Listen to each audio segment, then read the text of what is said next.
It's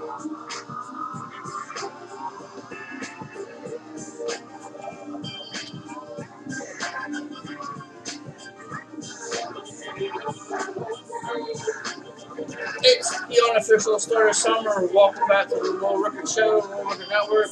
Just went over the district baseball and softball games today. Just a little something to break the monotony of all that hard. Congratulations to the Indian softball team with their first ever district championship, 9-0 over Greenwood. And they head into the state tournament on Monday, as well as Williams Valley, who won District 11 title today over Tri-Valley. So then two local teams are left from the local area in softball, while Upper Dauphin baseball won today. They advanced to the district final on Thursday, and more likely they'll play as part of a doubleheader with Millersburg at Metro Bank Park, home of the Harrisburg Senators, the AA affiliate of the Washington Nationals.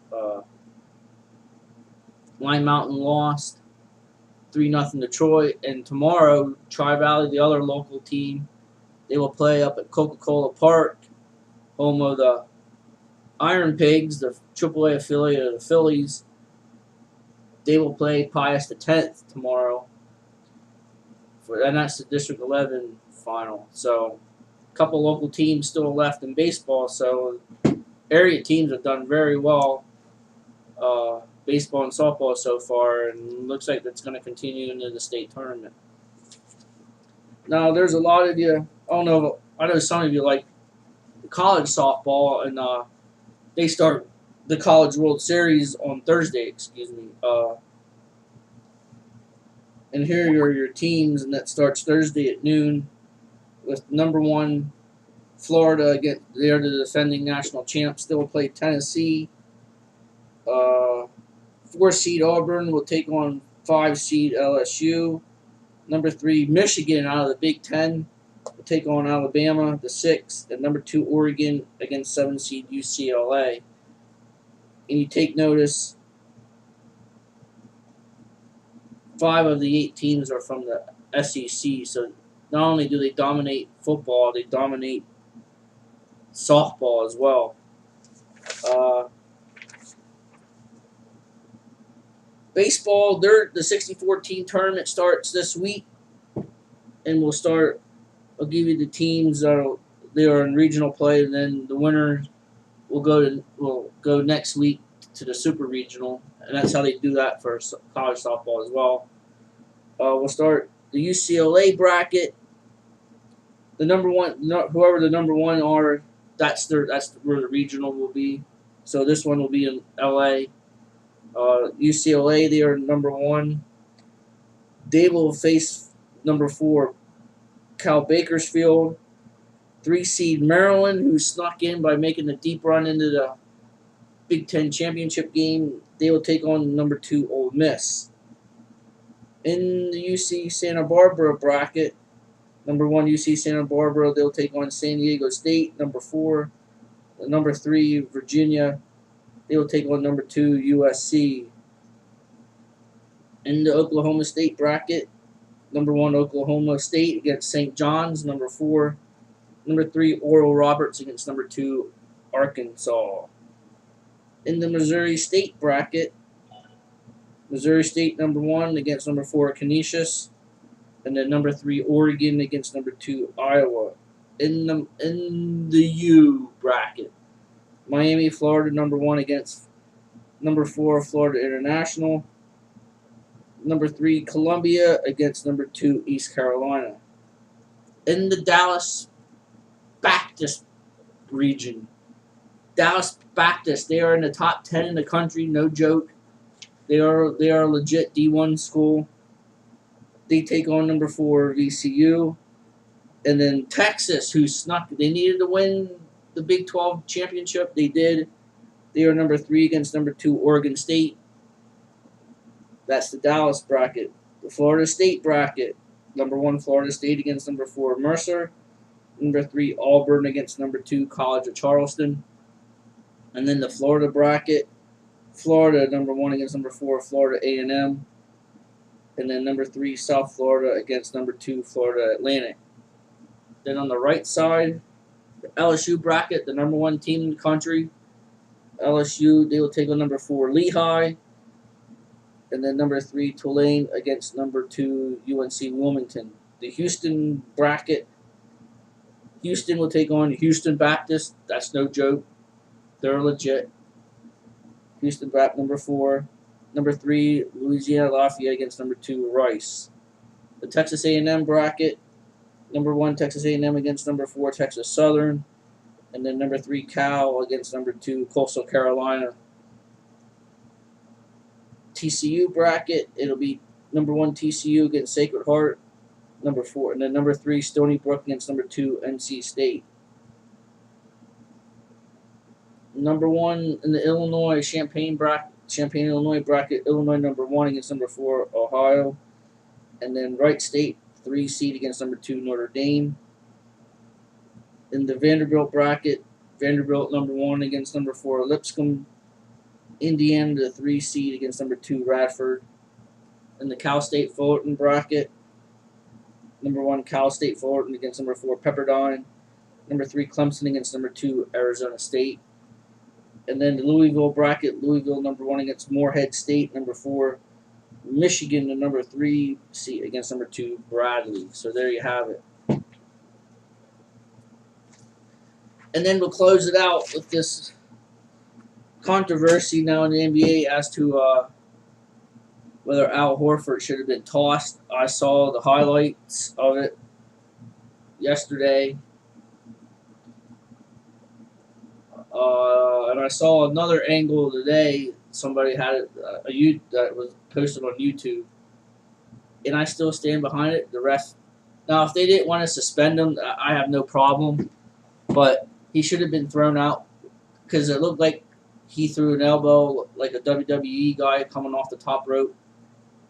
And plus, when he yanked him down, when he yanked Dellavedova down, his momentum went into his leg. So what do you think? Where's the guy supposed to go? And then he gives him the WWE elbow. And the refs made the right call.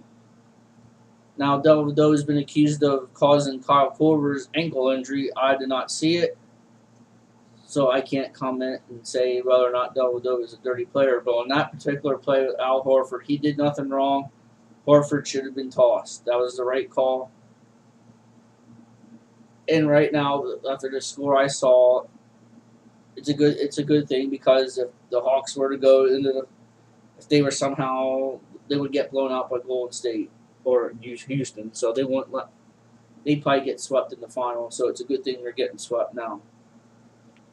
And one other thing, big controversy now from Philadelphia regarding general manager Ruben Amaro Jr., who's he went on Philly radio yesterday and said Philly fans don't understand baseball. And he was on today on Philly Sports Talk on Comcast Sportsnet, and he apologized for the comments and all that, and that's not what he meant. He wanted to make sure the fans knew that there's a plan in place and that they stick to it. Well, I don't know if some of you saw my comment on Facebook where I said Ruben Amaro is not a smart general manager. Since he's taken over from Pat Gillett, the general manager spot, you have noticed every year the Phillies got worse and worse and worse. They go from when Pat Gillett, after they won the World Series in 2008, Ruben Amaro took over in 2009. Lose the World Series.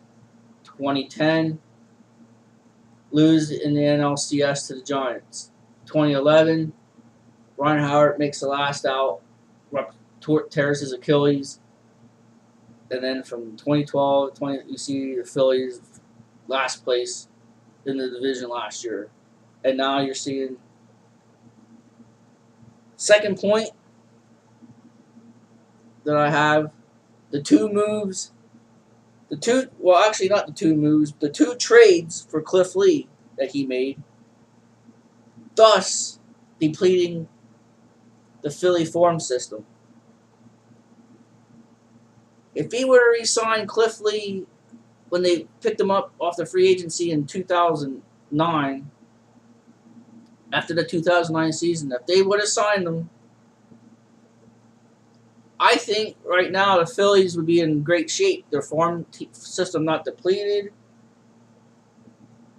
Plus, with the current guys they have now, Phillies would be really good. But no, trades them, gets him back in 2010, 2011. He's not pitching this year because he had elbow issues.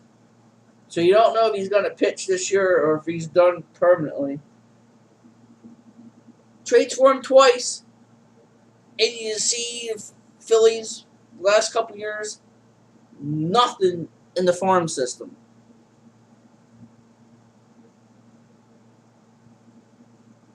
Number 3, when he does have talent in the farm system, he waits too long to call up the player, the talent. Example, Ryan Howard in 2000, he should have been called up 2005, but no, he still had Jim Thome playing first base. In 2000, and then he gets called up in 2006, and now you see how Howard struggled. But he's been hot the last 3 weeks. You have a prize pitcher who's pretty much ready, and Aaron Nola. There is another pitcher, Eller. I forget the first name. You have J.P. Crawford, prize outfielder, infielder. And then a good example that was brought up on Philly Sports Talk today, where Cody Ashley, has been brought up, played third base. There's a prize prospect in the name of Maikel Franco, who's supposed to be an up-and-coming third baseman. Last week, they sent Cody Ashley down to AAA to learn to play left field and bring Maikel Franco in to play third base. Now, Ruben said today Franco was not ready to be with the big team in spring training. However, common sense says, why would you make the move in the middle of the season to send a player down playing third base and then send them to the minors to learn how to play left field, when you could have done this in spring training? That's how stupid Ruben Amaro Jr. is, and it's why he should be fired as general manager. It's just the constant stupidity, and he don't want to admit it. But and then he gets on the fans' case that they don't. Well, Ruben, you probably won't see this video, but you're dumb. I think the fans, like myself, might know a little bit more than you do by some of the moves that you've made in the past since you've taken over as general manager.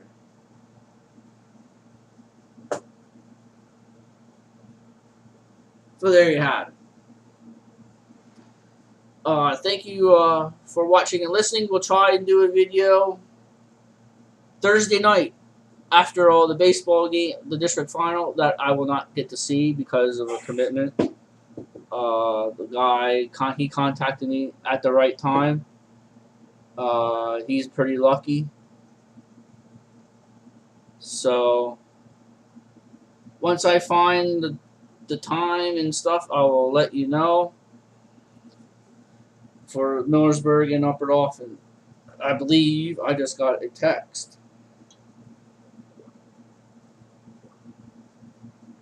The Millersburg, I did get a text. The Millersburg District Final. This is official. 4:30 Thursday at Metro Bank Park. So there you have it. So again, thanks for watching and listening and supporting what I do. You can leave comments and stuff on my Facebook page, Low Record Sports, and all that. So again, thanks.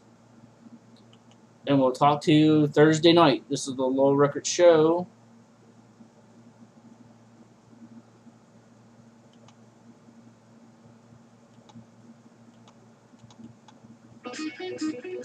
On the Low Record Network. Have a good night, and we'll talk to you Thursday night. Have a good night.